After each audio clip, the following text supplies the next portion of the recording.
За намайг Сүхбаатарын ган толго гэдэг.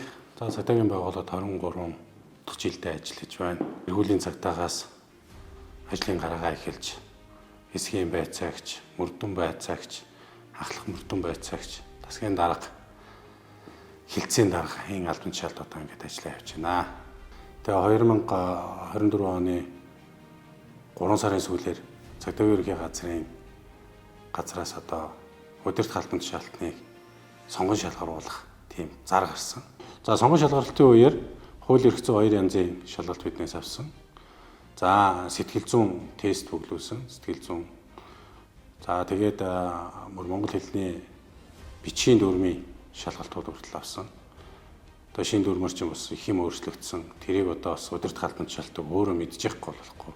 Учираас тэр шалгалтуудыг авсан. За тэгээд сэтгэл зүйн фокус ярилцлагад орж ер нь албан агчтайгаа болон одоо албан үүргээ хэрхэн гүйцэтгэх вэ талаар надаас тодруулж асууж ярилцлагууд хийсэн байна. Цагдаагийн ерөнхий газрын дарга, дотоодын зэргийн командлагч бригадын генерал Сүхбаал дарга маань удаа даргийнхаа үүрэг дээр томилгоо бол шударгаар явагдана. Мэрийн зарчимдэр тулгуурлан сонгон шалгаруулалт зарлаж яж болно. Тэгээ яг энэний хүрээндээ сонгон шалгаруулалтаа ингээд зарлаад бас Чингэлтэй дүүргийн цагдаагийн хилцээний даргын сонгон шалгаруулалтыг зарлаж явах үеэс нь ахуулаад ийм сонгон шалгаруулалтаа болж байгаа юм байна. Энэ нь бас шударгаар явагдаж байна. Тэгэхээр одоо биднэрт ер нь яг энэ чиглэлийн ажлыг хийхэд өөрийгөө боловсруулад бас нэг хууль дүрмээ харах нь их зүйтэй юм байна гэл. Тэгэл одоо төрийн албаны шалгалтын нөгөө тестийн ном ба шүү дээ. Тэрийг одоо захимаар олж аваад зав авах юм уу, цаг зав авах юм бол нөгөөдхийг хараад өглөөд өөрийгөө хэр алдаж ийн вэ гэдээ одоо ингээд шалгаад ингээд явж эхэлсэн. Албан агч нар маань бас нэг өөрийн зорилготой тэмүүлэлтэй болох тийм хандлага одоо ажиллаж байна.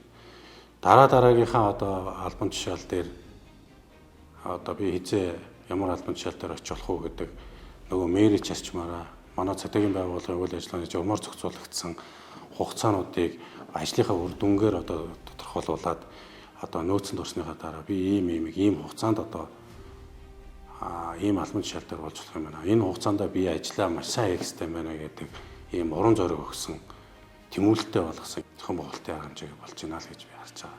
За удирдах бүрэлдэхүүнд орж байгаа албан агч бол эхлээд өөрөө энэ харилцаа хандлага, зан айш, буруу хэв маягийг бол маш сайн өөрчлөх хэрэгтэй.